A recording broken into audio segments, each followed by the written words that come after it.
how we can be authentic as a modern yoga teacher. And this would be of benefit to yoga teachers, definitely, but also yoga practitioners to discern and to empathize with modern teachers. Because we are also a work in progress, we do have access to a few tools and techniques and experiences, and this helps us to share from a resourceful place. But at the same time, we are human. Every yoga teacher has their own journey of challenges and looking inward. And they also have to find balance between the internal and the external, balance between the worldly life and the spiritual dimension, balance between teaching and practice, between family life and personal sadhana, balance between the mind and the heart. So you see, every yoga teacher has their own challenges. And I want to mention 3 key points which are very essential and helpful for us to be genuine and find authenticity as modern yoga teachers. The first way is by practicing self-acceptance.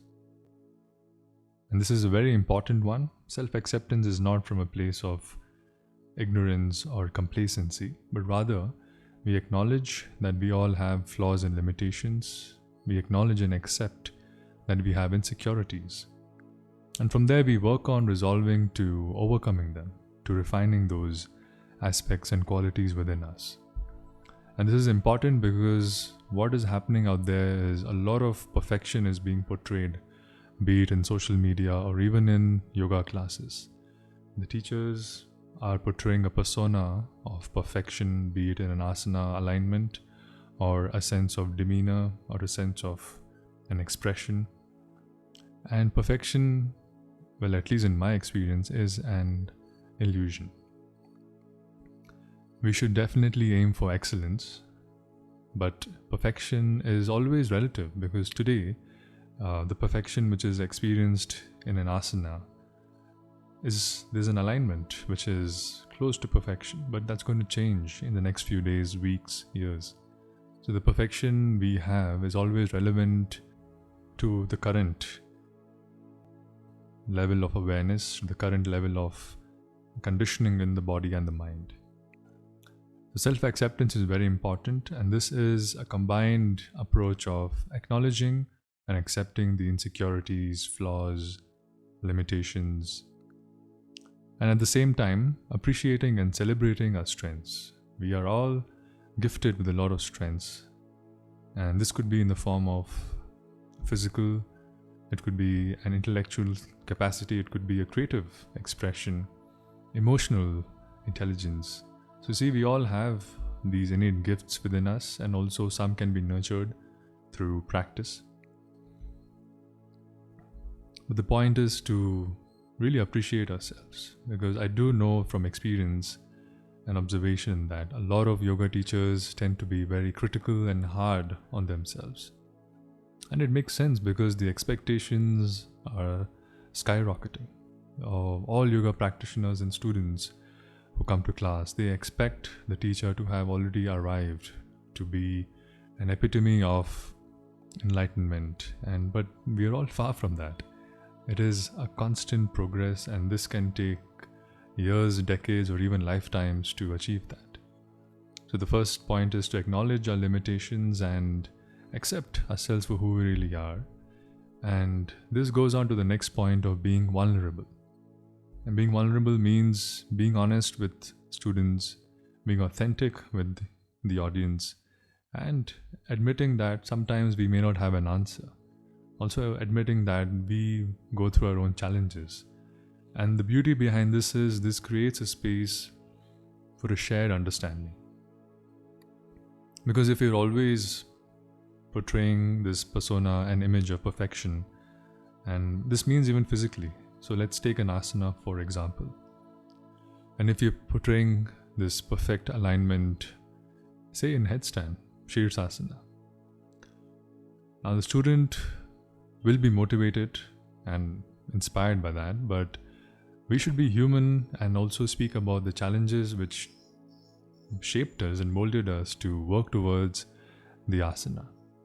It's easy to portray an image, especially on social media, and people buy that as a product. They are sold by it and they want to achieve that as a goal. And that's why they resonate with a teacher to some extent.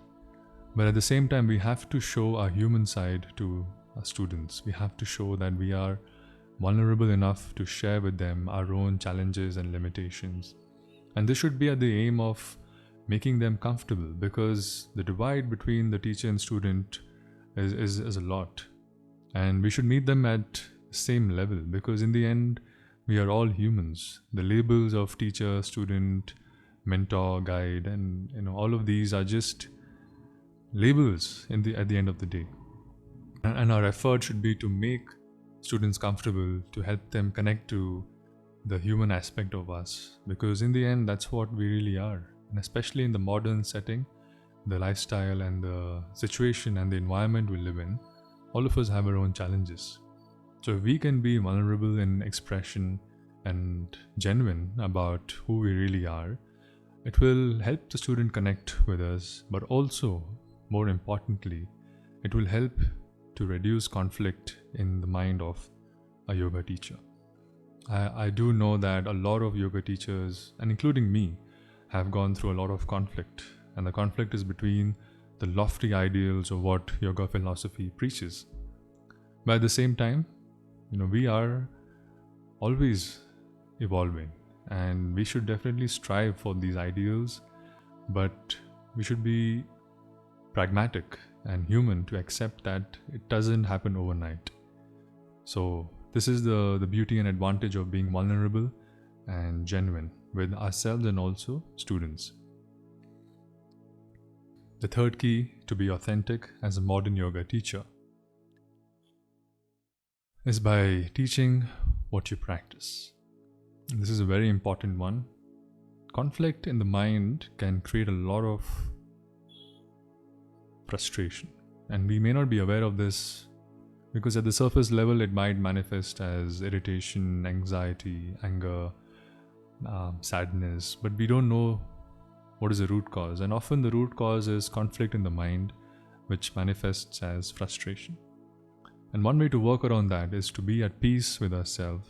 And this is all connected. If you see the 3 points of self-acceptance, the second point of being vulnerable and genuine in our expression, blends very well with this third point of teaching or sharing only what we practice. That way we feel at peace with ourselves, and also there is no projection. Because I do know a lot of times, because of business needs and marketing goals and strategies, there's a need to portray a certain persona out there in the world, because that's how students will be drawn to it. When we showcase the benefit or the end goal or the end product, that's what draws consumers to it, to the service or the offering. But it's very important to be authentic, and it's very important to do that by teaching what we practice and also by sharing what we know. And for this aspect, I think yama and niyama is a wonderful way to be a guiding force. We practice satya in truthfulness in expression. So for instance, if the philosophy of detachment is a wonderful concept and aim to work towards, and I do believe it gives a lot of freedom and happiness that we can experience within us. We also learn to let go of minor expectations and pet peeves, and that's how detachment works beautifully. It can also help us choose wisely between where we invest our energy, what battles we want to choose. But if we are not practicing it to the level of complete renunciation, then we should not talk about it. Because if we talk about it and then if we are not practicing it, we may not be aware of this in the conscious mind, but at the subtle layers of the mind, there's always this conflict. Am I practicing this? Is this happening or not? Is this the truth? Have I experienced this? Because a lot of things that we experience is what will define our conviction in everything we do and teach. And that is very important to reduce the divide between practice and teaching. So here we go. These were the 3 keys to being authentic as a modern yoga teacher. And I hope that as yoga teachers, we make a resolve and pledge to be authentic in everything we do, in every interaction, action. We often perceive as sadhana as practices done on the mat, but we must move towards sadhana as every experience in our life, every interaction, every action that we do, every gesture, every activity, every relationship, every project. Everything can become a sadhana when we do it with awareness and intention and authenticity.